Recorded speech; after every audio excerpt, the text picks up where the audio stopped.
اللہ کے پاک نام سے اپنے سبق کا آغاز کرتے ہیں۔ پارہ نمبر 2 ہے سورہ البقرہ، آیت نمبر 184۔ ارشاد باری تعالیٰ ہے ایام معدودات فمن کان منکم مریضا او علی سفر فعدۃ من ایام اخر وعلی الذین یطیقونہ فدیۃ طعام مسکین فمن تطوع خیرا فهو خیر له وان تصوموا خیر لکم ان کنتم تعلمون۔ لفظی ترجمہ ہے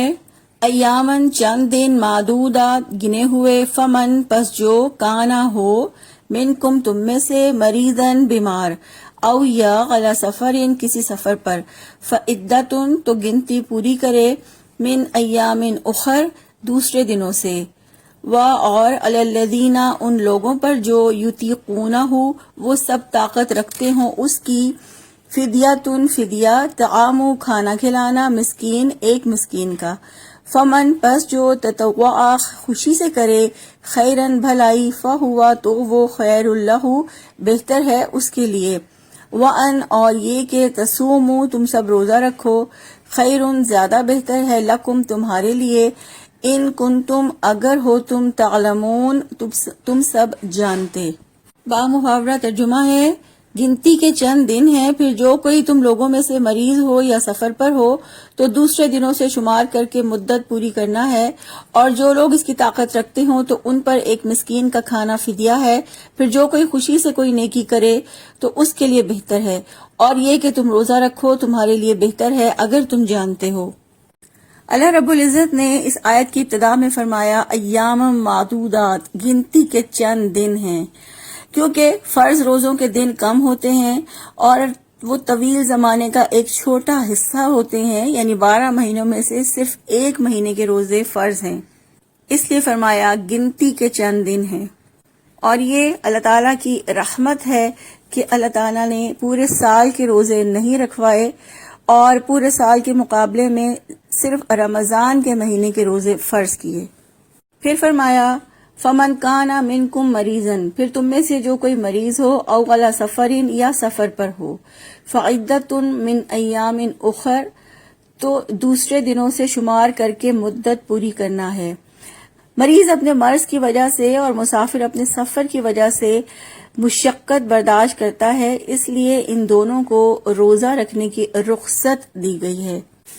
یعنی اللہ تعالیٰ نے مریض کے لیے اور مسافر کے لیے روزے معاف نہیں کیے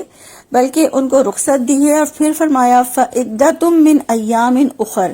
تو دوسرے دنوں سے شمار کر کے مدت پوری کرنا ہے۔ اس کا معنی یہ ہے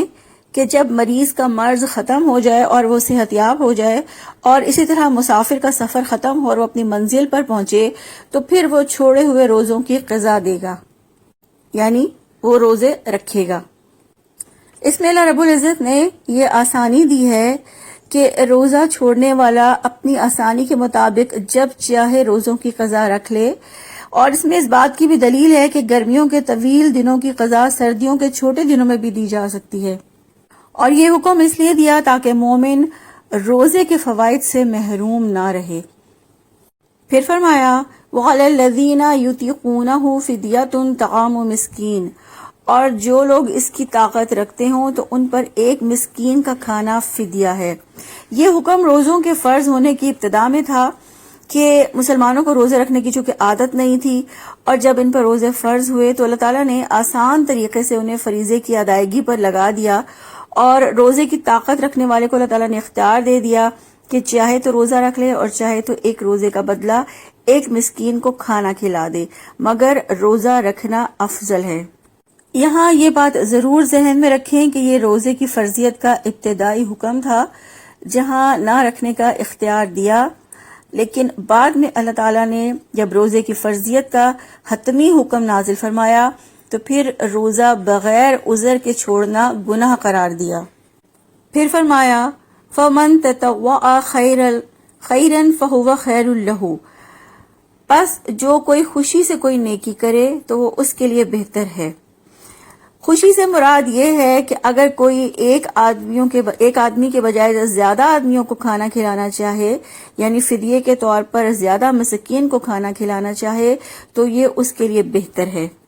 یا یہ کہ روزہ بھی رکھ لے اور فدیے کے طور پر کھانا بھی کھلا دے، یعنی قضا روزہ بھی رکھے اور فدیہ بھی ادا کرے تو یہ اس کے لیے بہتر ہے۔ پھر فرمایا وَأَن تَصُومُوا خَيْرٌ لَكُمْ إِن كُنتُمْ تَعْلَمُونَ، اور یہ کہ تم روزہ رکھو تمہارے لیے بہتر ہے اگر تم جانتے ہو۔ اللہ تعالیٰ نے فرمایا کہ تم روزہ رکھو، یہ تمہارے لیے بہتر ہے۔ اس بات سے اللہ تعالیٰ نے روزے کی ترغیب دلائی ہے۔ حضرت ابو امامہ رضی اللہ عنہ نے رسول اللہ صلی اللہ علیہ وآلہ وسلم سے فرمایا کہ آپ مجھے کوئی حکم دیجئے جسے میں آپ سے لوں، تو آپ صلی اللہ علیہ وآلہ وسلم نے فرمایا تم پر لازم ہے کہ روزے رکھو، کیونکہ اس کی کوئی مثل نہیں، یعنی اس کے برابر کچھ نہیں۔ تو اس آیت میں اللہ تعالیٰ نے واضح فرمایا کہ تم روزہ رکھو، یہ تمہارے لیے بہتر ہے، یعنی روزہ رکھنا فدیے سے بہتر ہے۔ پھر فرمایا ان کنتم تعلمون، اگر تم جانتے ہو، یعنی اگر تم اہل علم میں سے ہو اور اگر تم اس عمل کی یعنی روزہ رکھنے کی فضیلت کو اور اس کے ثواب کو جانتے ہو تو جان لو کہ روزہ رکھنا تمہارے لیے بہت بہتر ہے۔ یعنی اللہ رب العزت نے رعایت دینے اور اختیار دینے کے بعد واضح فرمایا کہ اگر تم جانتے ہو اس کی فضیلت کو، اس کے ثواب کو، تو پھر روزہ ضرور رکھو کیونکہ یہی تمہارے لیے بہتر ہے۔ اللہ تعالیٰ سے دعا ہے کہ اللہ تعالیٰ ہمیں رمضان المبارک کے فرض روزے اور اس کے ساتھ ساتھ نفلی روزے کثرت کے ساتھ رکھنے کی توفیق عطا فرما دیں، آمین۔ سبحانک اللہم و بحمدک، نشہد ان لا الہ الا انت، نستغفرک و نتوب الیک۔ السلام علیکم ورحمۃ اللہ وبرکاتہ۔